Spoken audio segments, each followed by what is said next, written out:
Flock supports SOX, NIST, GDPR, ISO, and other regulations in a variety of ways. These fall into three key categories. First, there is the performance of functionalities and housing of the audit trails for those tasks that are tested as part of controls. Second, there is the ability to manage and automate the testing and reporting of controls. And third, there is the controls management aspect of alerting testers to perform testing of controls, automating review of controls via workflows, and supporting attachment of evidence of performance. For the first example, let's review the ability to perform SOD and sensitive access reporting and review of risks, periodic user access reviews, and management of elevated or privileged access and changelog monitoring and review. All of these are common SOX controls that can be managed within Pathlock Cloud. For periodic SOD reporting and review of access risks, we'll navigate to compliance and risks. Here we see the full listing of all the risks that are present within our solution and across applications. We can see the risk ID, the name, the risk level, the applications the risk is applicable to, a compliance framework such as SOX, NIST, or GDPR if applicable to the risk type such as SOD or sensitive access, total violations being the violation count occurring for that risk, mitigated violations if any of those violations are mitigated with a control, and exceptions where the risk has actually occurred. Now, if we want to look into an example of one of these risks, we'll see that we have additional details present.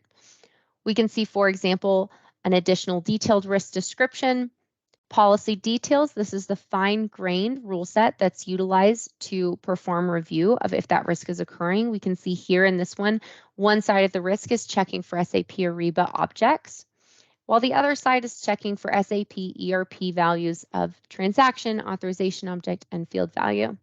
Additionally, we're able to see the details of any violations that are occurring for employees, users, roles, and business roles. We also have the ability to see any risks that are mitigated and any exceptions that have occurred. So again, we're meeting that SOX requirement of periodic SOD and sensitive access reporting, as well as the ability to review the details of the access risks that are occurring for our users and across roles. For periodic user access reviews, we'll navigate again to compliance and then to campaigns. This is where we can see all the campaigns that we've created for user access reviews, as well as other types of recertifications, such as a recertification of risks or mitigating controls. And we can see here that we've set up various access certifications for different applications. We can see the risk score, as well as the progress, the start and end dates. For the end user experience of a campaign, we'll navigate to the inbox, where we can see our waiting reviews.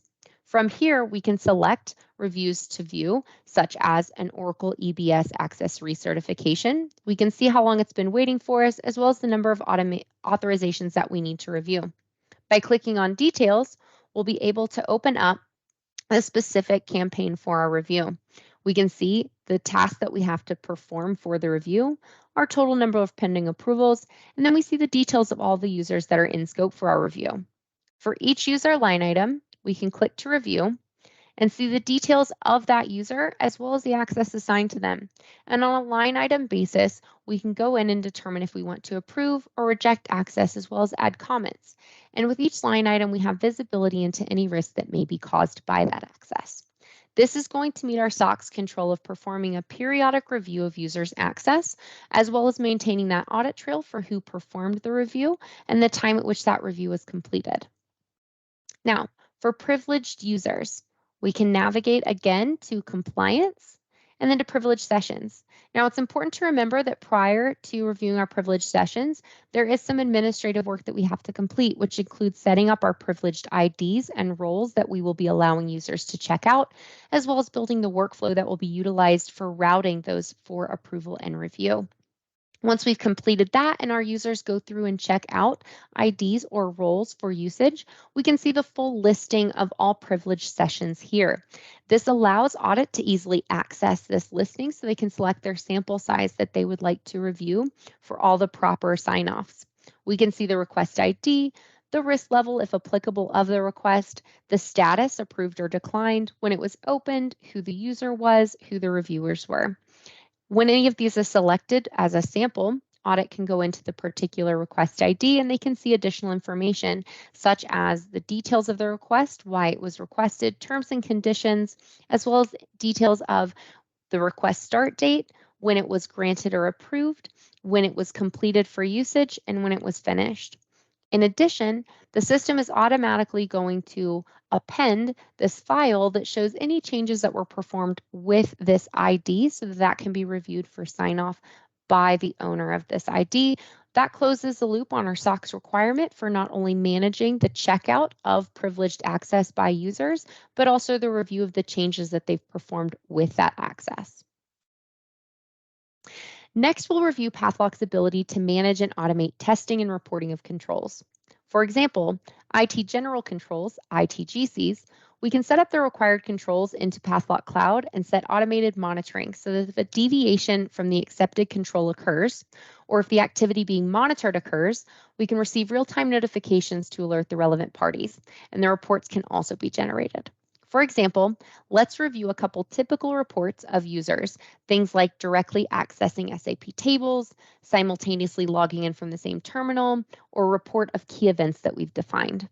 To access these, we'll navigate in our menu to Continuous Monitoring, SAP Direct Table Access, and then Access Logs. Here we can see access logs for those items that we've chosen to review. We can see, for example, this user, the system they logged into, the user type, the login date, the terminal, as well as the table specifically that they accessed. So if we define this as one of our controls that we must monitor in real time for users with direct access into tables, we can review this report and see those details of users, their time and date stamps, and the specific tables that they're accessing.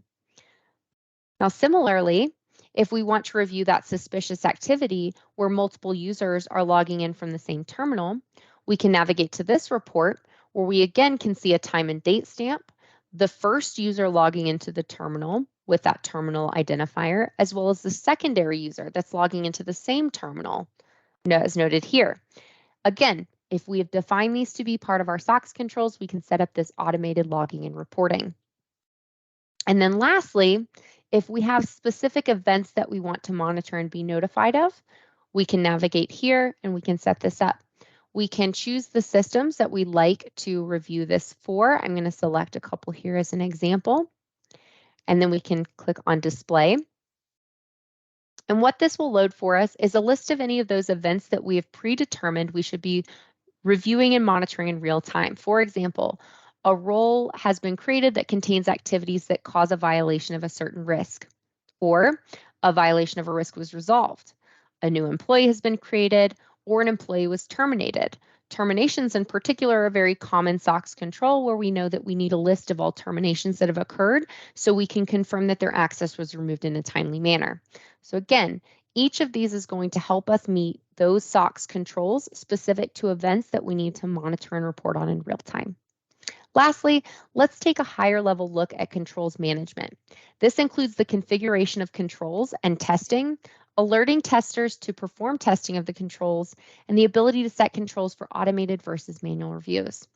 To do this, we'll navigate to Compliance and Controls. Now here we can see a complete listing of all controls that we've already created within the system. We can see the name of the control, the type, is it a manual review? Is it a workflow that we are kicking off for an in-system review?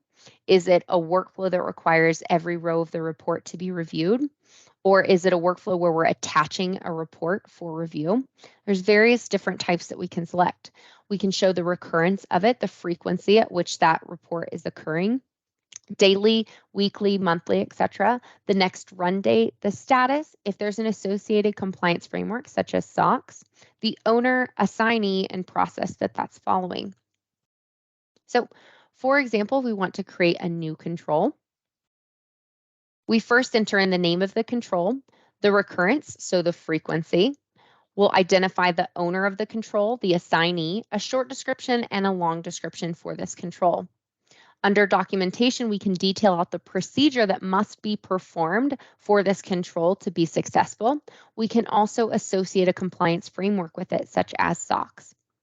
And then the automation. This is where we identify What is performed for this control? Is it documentation only? Is it a manual review? Is there a workflow associated with it? Perhaps we're automatically attaching a report for review, or they must log into the system to perform a review. We can identify our next run date. If there's an email message template that we want to associate with this, the workflow type, this is going to be the workflow that dictates how this is routed for approval.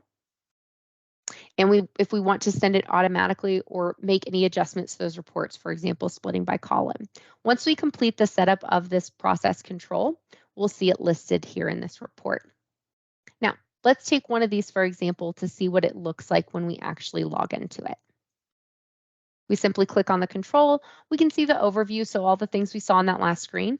But additionally, we can see associated risks. This is very valuable because if any of these controls are also operating as a mitigating control for one of our risks, we can see that list of risks here and actually see the details of them. So we can see the risk ID, name, description, if there's users that already have this risk present, the system it's applicable to, roles with this risk, and mitigations. And again, just like with our risk reporting that we showed earlier, we can see policy details, violations, mitigations, and exception information. So again, closing the loop here so that as we create controls and we manage those controls, we can also associate them with the risks that they may be managing. Execution history, this will allow us to run a report for a set time frame and see when this control was last executed. And then audit is the audit trail to show any changes that have been made to this control over time, as well as time and date stamps and the old and new values so that we can ensure that this control has been properly maintained. So with this concludes our overview of the multiple approaches that Pathlock supports in managing, monitoring, reporting, and facilitating successful compliance with various regulatory requirements.